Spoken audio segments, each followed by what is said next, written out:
This is Radio Taiwan International.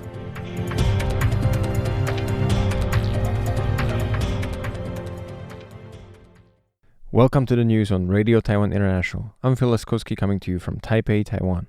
We begin with a look at the day's top stories for Thursday, May 29th.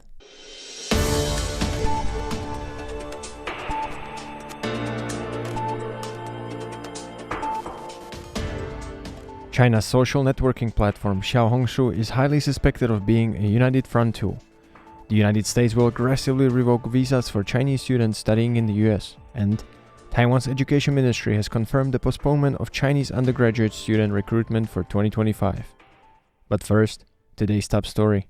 China's social networking platform Xiaohongshu is highly suspected of being a united front tool, per Mainland Affairs Council Chairperson Chiu Chui-cheng this Thursday at a Legislature meeting. These comments follow Chinese professor Zhang Weiwei's remarks that it would be easier to govern Taiwan post-unification than it is Hong Kong because of young Taiwanese people's fondness of Xiaohongshu. Zhang is Fudan University's International Relations professor and China Institute director.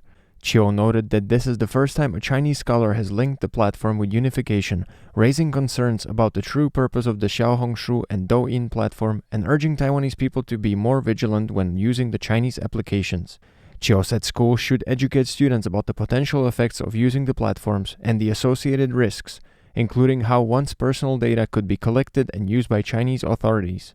DPP legislator Huang Jie said that Mainland Affairs Council should strengthen its understanding of the social networking platforms and do more than just say platforms are highly suspected of being used as united front tools.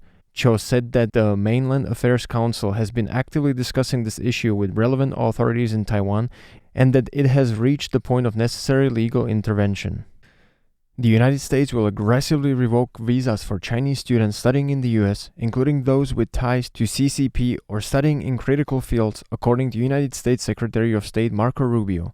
Per Rubio's Wednesday statement, visa criteria will also be revised to enhance scrutiny of all future visa applications from China and Hong Kong. Chinese students used to comprise the majority of international students enrolled in American universities, but increased tensions between the two countries has caused the number of Chinese nationals studying in the US to fall from 370,000 in 2019 to 277,000 in 2024.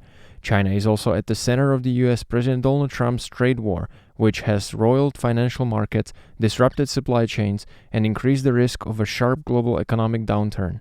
The move comes on the heels of the administration's order to suspend new interviews for all international students applying for visas to study in the United States, as reported by foreign media Reuters this Tuesday. This directive, signed by Rubio and circulated to all U.S. diplomatic and consular offices abroad, was issued in preparation for expanded guidelines that would call for closer screening of the social media activity of prospective international students. The revocation of Chinese student visas is a part of a string of hostile actions the Trump administration has taken towards the higher education system in recent weeks. Trump has signaled his intention to cut all federal funds to Harvard University. He has also endeavored to strip the university of its ability to enroll international students, although this decision was temporarily halted by a federal judge. Taiwan's Education Ministry has confirmed the postponement of Chinese undergraduate student recruitment for 2025, citing a lack of cooperation from Chinese authorities. President Lai Ching-te had previously called for dialogue over confrontation when he took office, suggesting that bilateral cooperation could begin by allowing Chinese degree-seeking students to study in Taiwan. While the ministry recently announced admission guidelines for Chinese graduate students, master's and doctoral programs, their undergraduate admission guidelines remain unpublished due to continued restrictions from Beijing. China initially unilaterally banned its students from studying in Taiwan in 2020, citing COVID-19 concerns, and has maintained the restrictions since. While recruitment at the graduate level continues, Ministry of Education Department of Higher Education Director General Liao Gaoxian noted that China's service center tasked with cross-strait exchanges has received no policy relaxation instructions from Beijing. Liao explained that the recruitment process relies heavily on Chinese college entrance examination scores and relevant information that's used to select students. Without this information being sent at the administrative level, however, universities consulted by the ministry recommended postponing undergraduate recruitment altogether. Taiwan's education authorities maintain contact with their Chinese counterparts, but acknowledge that undergraduate student exchanges must wait for changes in Chinese policy. NVIDIA CEO Jensen Huang recently announced a partnership with Taiwan's National Science and Technology Council, Foxconn, and TSMC to build AI infrastructure in Taiwan.